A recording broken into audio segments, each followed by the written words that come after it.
Kak, geser lagi Kak. Aicha, geser lagi Kak. Waduh, wawancara sudah wawancara sudah.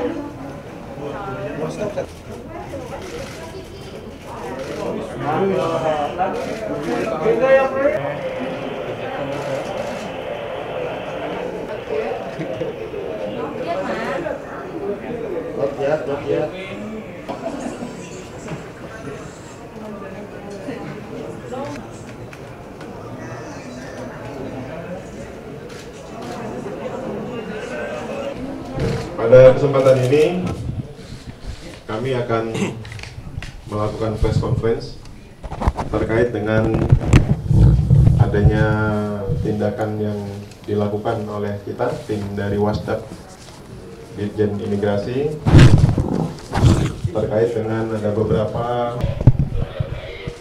penindakan. Ini berawal dari laporan masyarakat yang masuk ke kita. Kemudian dari laporan tersebut kita tindak lanjuti dengan melakukan lidik selama kurang lebih 1 bulan.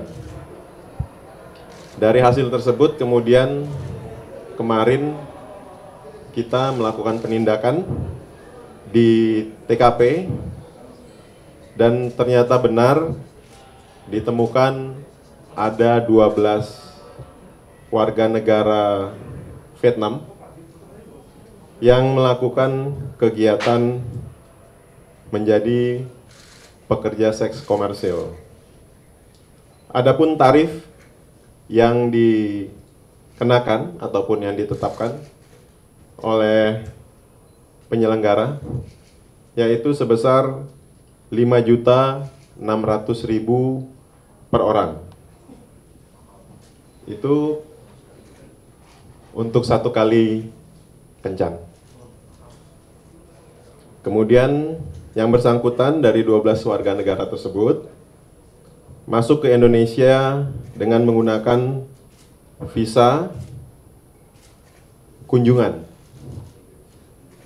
Ya, itu dengan menggunakan visa bebas kunjungan ya. Bebas visa kunjungan atau BVK. Dan ada juga yang menggunakan visa kunjungan saat kedatangan atau VKSK dengan tujuan wisata.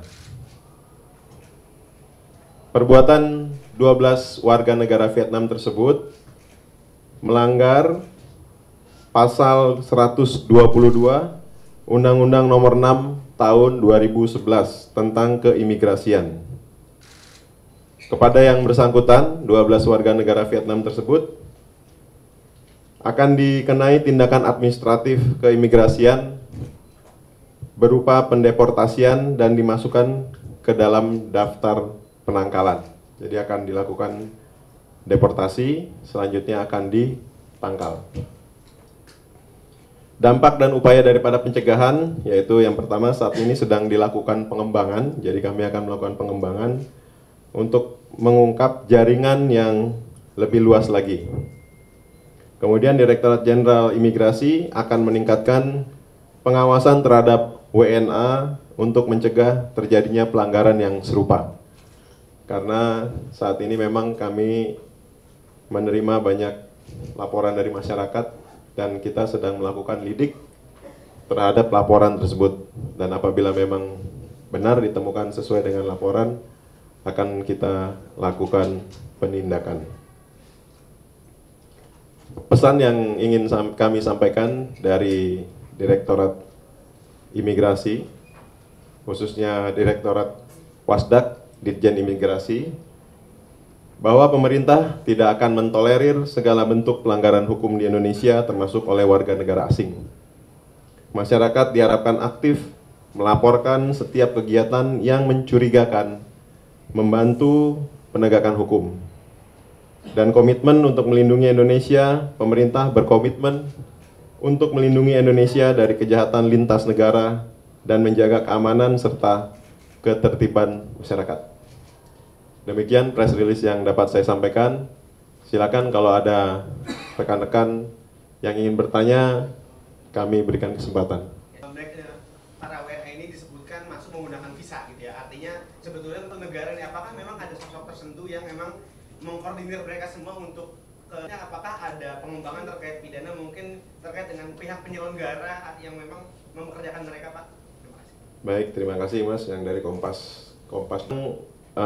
Sampai saat ini terkait dengan tadi ada yang sebagai koordinator, itu sedang kita dalami karena mereka masuknya ini sendiri-sendiri, jadi tidak secara rombongan gitu.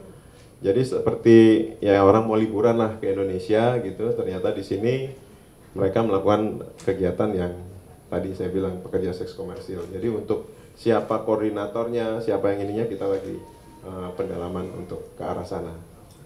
Ya, baik. Selanjutnya.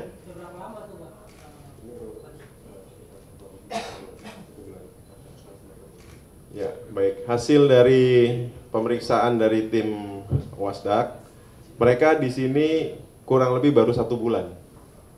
Ya, jadi dilihat juga dari visanya itu kurang lebih baru 1 bulan mereka masuk ke Indonesia dan melakukan kegiatan tersebut. Lanjut, ada lagi? Ya. Bagi mereka ini ke-12-nya tidak ada tindakan penegakan tentang pidananya ya Pak? Mereka hanya dideportasi saja, pulang ke negaranya. Setelah itu di negara mereka tidak ada rekomendasi penindakan secara pidana karena tindakannya di sini kan melakukan ilegal. Baik, karena kan TKP-nya kan di Indonesia. Sementara di Indonesia kita dikenakan tindakan administratif keimigrasian dengan dilakukan deportasi. Untuk untuk selanjutnya diproses di Vietnamnya sendiri, tentunya nanti akan kita koordinasikan dengan sana. Karena kan yang dia lakukan adalah tindakannya di Indonesia dengan dikenakan masalah izin tinggal ya, izin tinggal, penyalahgunaan izin tinggal. Jadi sementara ini kita sebagai dari Direktorat Jenderal Imigrasi menerapkan sesuai dengan undang-undang yang kami bisa gunakan atau terapkan. Untuk yang di Vietnamnya sendiri nanti akan kita koordinasikan lebih lanjut. Berarti tidak ada tindakan, berarti kalau tidak dikenakan misalnya prostitusi online seperti yang di Indonesia, mungkin ada bandarnya yang di sini. Ya, itu tadi yang saya bilang tadi kan, kami coba dalami untuk siapa yang apabila ada yang menjadi koordinatornya, kemudian apakah dia sampai ke sini bagaimana, yang pasti sedang dilakukan pendalaman oleh kita. Karena kerjanya di satu tempat kan ya Pak? Ya, satu tempat dari ya, di satu tempat. Mereka datang satu-satu gitu, di satu tempat kan? Ya. Berarti kan ada yang Ya, ya. kecuali kalau misalnya tempatnya beda-beda misalnya. Ya. Nanti kami sedang melakukan pendalaman, kan baru diamankan kemarin ya ininya. Makasih Pak. Dari mana Pak? Akurat. Pak, untuk penangkalannya tadi berapa lama Pak? Apakah memang mereka di dalam tanda petik di blacklist selamanya kah? Atau memang dalam jangka waktu tertentu saja Pak? Jadi penangkalan dari semua warga ini itu bisa sampai 2 tahun. Ya. Ada lagi? Cukup? Baik. Terima kasih rekan-rekan atas waktunya. Saya ucapkan selamat sore dan selamat untuk berhari libur ya, weekend. Billahi taufik walhidayah, wassalamualaikum warahmatullahi wabarakatuh.